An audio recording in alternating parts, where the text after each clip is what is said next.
Olá pessoal, vamos aqui para mais uma aula de suporte, né? Mais um suporte com relação, dessa vez, ao sensor do tipo Hall, ao sinal de resposta do sensor do tipo Hall. Existem sensores do tipo Hall que ele tem uma alimentação de 5 volts, porém o sinal de retorno dele é uma tensão de 12 volts, ok?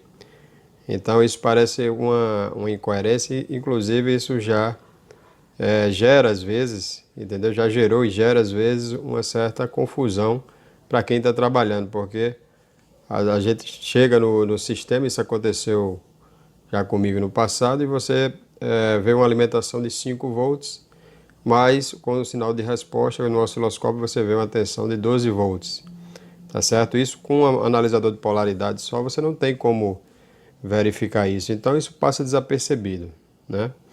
Então, o que que ocorre? A gente precisa fazer, a avaliação precisa ser feita para poder o profissional notar isso, precisa ser feita com o osciloscópio. Então, eu vou mostrar aqui uma imagem que eu gravei, inclusive eu gravei semana passada de forma bastante rápida, por isso que eu gravei com o celular mesmo, mas fiz questão de colocar alguns detalhes, né? Primeiro vamos ver no diagrama elétrico, recordar no diagrama elétrico, o esquema elétrico o circuito elétrico do sensor do tipo Hall.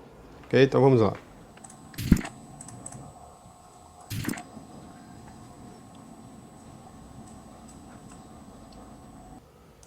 Bom, então aqui nós temos o sensor do tipo Hall, no caso o sensor de fase, que foi o que nós testamos, ok? Mas isso também pode acontecer com qualquer aplicação do sensor do tipo Hall, né? Mas nesse caso aqui é o sensor de fase. E outro detalhe também, nem todo sistema trabalha dessa forma. Ok? Eu posso ter sistemas que trabalhem com a geração da tensão, a geração do sinal pelo sensor. Então a tensão ela vai ser equivalente à tensão de alimentação, tá certo? Então mais na frente um pouco nós vamos explicar sobre essa questão da geração do sinal e aí nós vamos, que eu já falei isso na aula suporte sobre tensão de referência, ok? E eu vou deixar aqui a recomendação para, caso você não tenha visto, verificar lá a aula sobre tensão de referência. Mas aqui no diagrama elétrico nós temos, esse sensor ele tem 3 fios, então nós temos uma alimentação, tá certo? Nós temos o massa, né? Alimentação positiva e negativa, então 5 volts.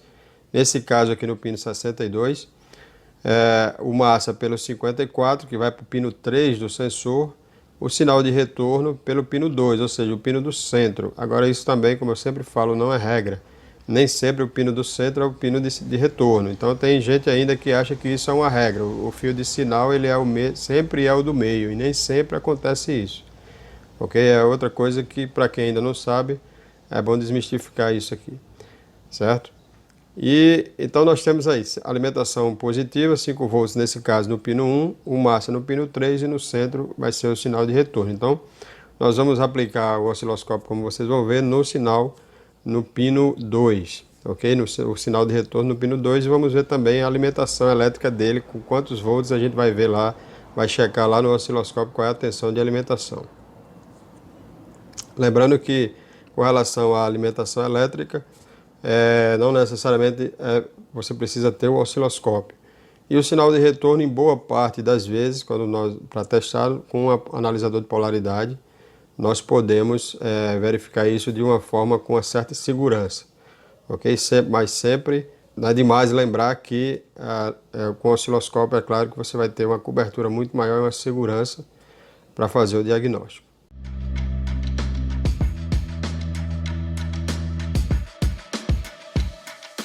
Bom, então aqui nós temos o probe ligado no pino central, ok? Esse outro aqui a gente não está utilizando, vamos usar mais na frente, certo? O massa do probe está ligado, aqui é um fio que por sua vez está ligado diretamente na bateria.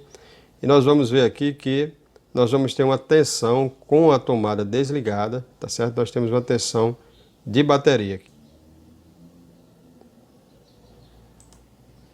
Ok? Então está no canal 1, tá certo? Nós estamos aqui com, vou só adiantar aqui manualmente, para vocês verem quantos volts por divisão nós estamos.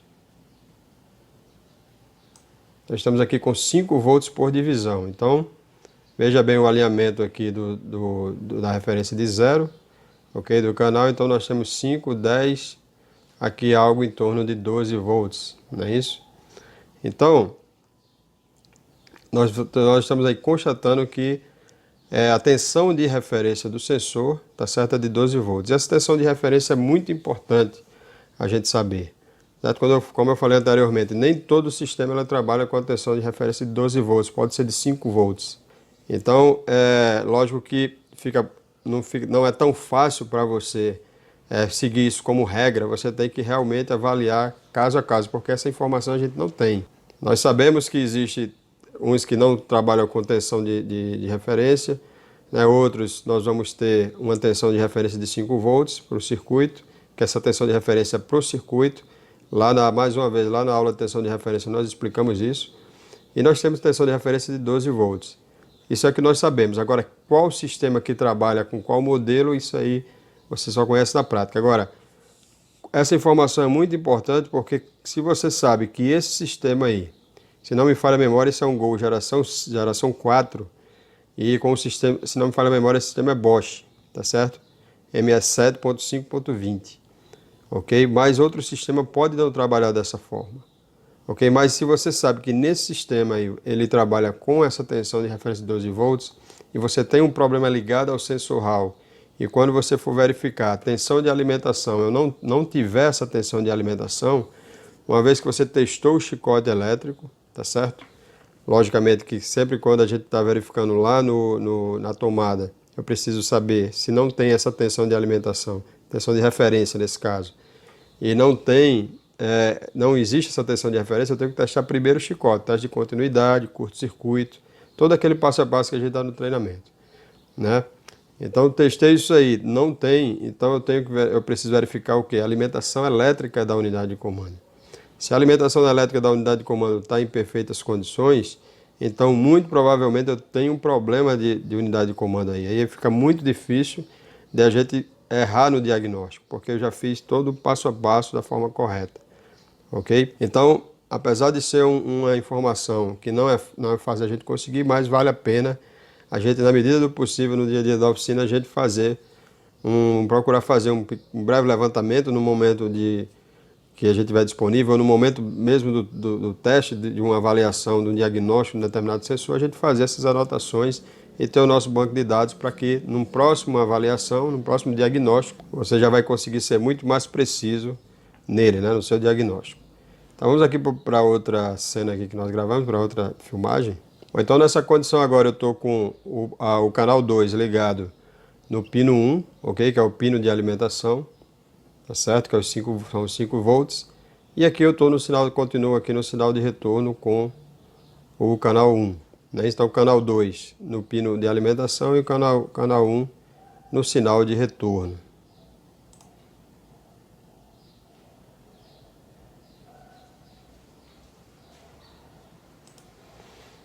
Bom, então como nós podemos ver aqui, nós temos no canal 2, tá certo? Nós temos 5 volts por divisão. Apesar de a filmagem não estar muito legal, né? Mas eu fiz questão de colocar detalhadamente para não haver dúvidas, tá certo? Então canal 2, 5 volts por divisão, assim como no canal 1. Então o canal 2, 5 volts, ok? E canal 2, olha aqui o sinal. Então, a unidade de comando envia os 12 volts e qual é a função do Hall nesse caso? Ele só faz comutar a massa, ok?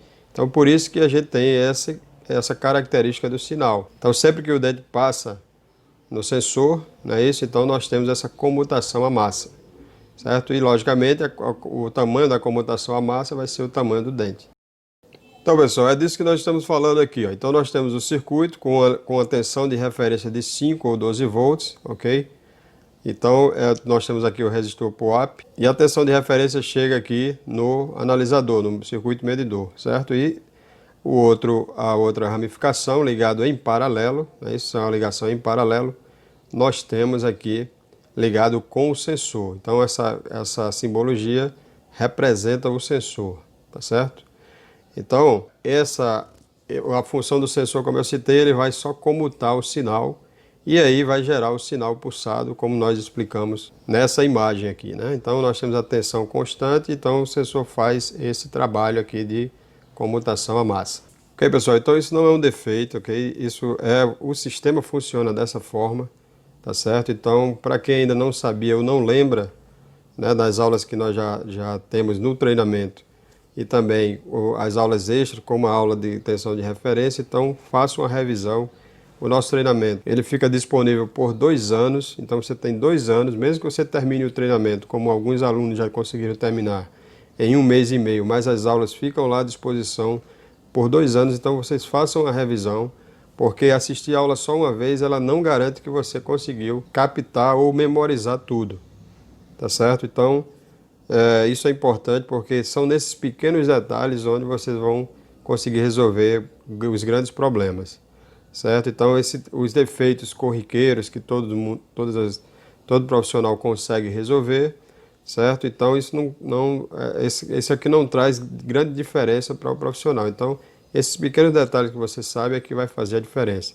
Isso faz você não perder tempo em achar que isso é um defeito, remover uma unidade de comando, levar para fazer uma avaliação, ok? Com um outro profissional, chega lá, a pessoa percebe, é uma coisa que eu sempre repito, verifica, não, aqui não tem defeito, e você ficar procurando defeito onde não existe. Então é o que a gente chama às vezes de procurar chifre e cabeça de cavalo, né? Então uma vez eu vi essa expressão e realmente acontece muito. Então a pessoa, às vezes, por a gente não saber, não ter algumas informações, e é lógico que nós não temos todas as informações. Todo dia, né, existem novidades, nós estamos aprendendo, mas no nosso treinamento nós temos diversas informações que fazem bastante diferença, e você que já faz o treinamento, tá certo? Ou já fez e tenha as aulas disponíveis, faça a revisão. Então revise o material está disponível, o conteúdo, tá certo? Para que a gente possa memorizar as informações, porque uma informação como essa pode fazer toda a diferença no momento do diagnóstico. Ou só um outro detalhe, com relação à tensão de alimentação. Veja que eu vou pegar como exemplo aqui esse pino 62. Então, esse pino 62 ele alimenta o CMP, sensor de fase, e alimenta também, nesse caso aqui, o sensor de pressão absoluta, o MAP. Ok? Aqui no MAP nós temos o sinal de retorno, né, o pino 4 do MAP, 5 volts de alimentação do MAP, pino 62, que é o que nós estamos trabalhando. Pino 54 é o massa, né, do sensor MAP e do sensor de temperatura do ar. Esse pino 56, se eu desligar a tomada, eu vou ver 5 volts aqui. Né? Se eu ligar a tomada, vai ter a queda de tensão, porque aqui é um PTC. Né? Como para quem está fazendo o treinamento, não passou ainda por termistor. Quando chegar lá, nós explicamos isso aí detalhadamente na aula equivalente. Bom, o que pode ocorrer aqui? Quando eu tenho uma alimentação compartilhada, então no mesmo pino, se der um problema no circuito impresso, ele pode matar a tensão de alimentação desses 2 sensores. Então, a gente vai chegar lá, essa explicação no treinamento já tem, mas é só porque eu quero acrescentar aqui, e a gente vai acrescentar mais uma informação, a gente vai chegar já lá. Então, se eu tiver um problema, por exemplo, no circuito impresso, então mata a alimentação tanto do MAP como também do CMP, né? Afinal de contas é a mesma alimentação. Porém, pode acontecer de eu ter também um problema relacionado a essa tensão aqui, tá certo? Que é no pino 55, né? A alimentação dos sensores de posição de borboleta do TBI. Por que isso acontece? Porque às vezes a fonte da tensão de alimentação é a mesma.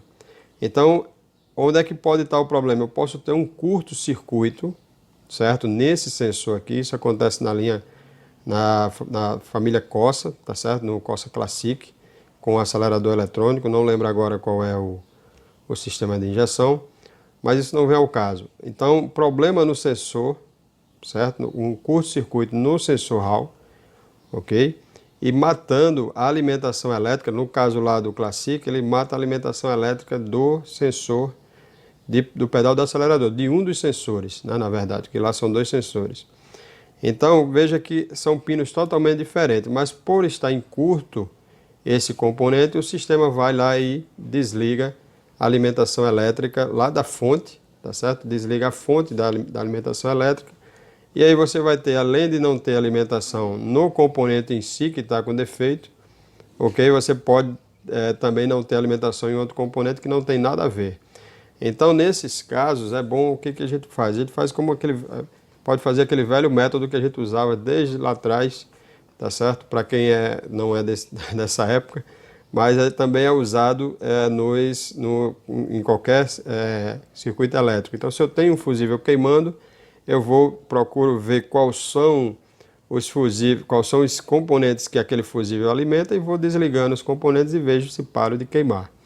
Nesse caso aqui, o que eu posso fazer? Para tirar uma dúvida e não levar uma unidade de comando para fazer um teste, ou então remover para fazer um teste à toa. Eu posso desligar, tá certo? Sair desligando sensor por sensor, componente por componente, e vejo se essa tensão de alimentação que está faltando naquele componente, pegando como gancho aqui o Corsa Classic, então falta alimentação em um dos potenciômetros, se não me falha a memória, no potenciômetro A, né, no 1. Então, do pedal do acelerador. Então, no momento que eu desligo os componentes e consigo, se caso eu conseguir reabilitar aquela tensão de alimentação lá naquele componente que está faltando a tensão, tá certo? Então, é porque o problema está naquele sensor que eu desliguei. Qual sensor será? Aí é uma situação hipotética que eu estou falando, né? Então, pode ser qualquer sensor. Então, o que ocorre na prática? Eu estou lá testando a tensão de alimentação de 5 volts desse componente aqui, e estou com o meu multímetro lá instalado e não tem alimentação. No momento que eu desligar, por exemplo, o sensor MAP, a alimentação foi reabilitada, então eu já sei que existe algum problema relacionado ao sensor ou ao seu circuito. E aí vai ficar mais fácil da gente trabalhar e conseguir achar o problema. Tá certo? Então, isso são informações que, pelo menos ao meu ponto de vista, são bastante valiosas, porque evita um desgaste e mais tempo, né, para a gente poder chegar a um diagnóstico assertivo. Tá certo? Então, são alguns dos procedimentos que eu uso no dia a dia e estou aqui passando para vocês que vocês também possam utilizar, tá ok? Então, revisem as aulas, se precisar de alguma dúvida, é só entrar em contato comigo para a gente poder sanar as dúvidas necessárias. Bom estudo, não deixe de revisar as aulas, saúde para você e até a próxima aula.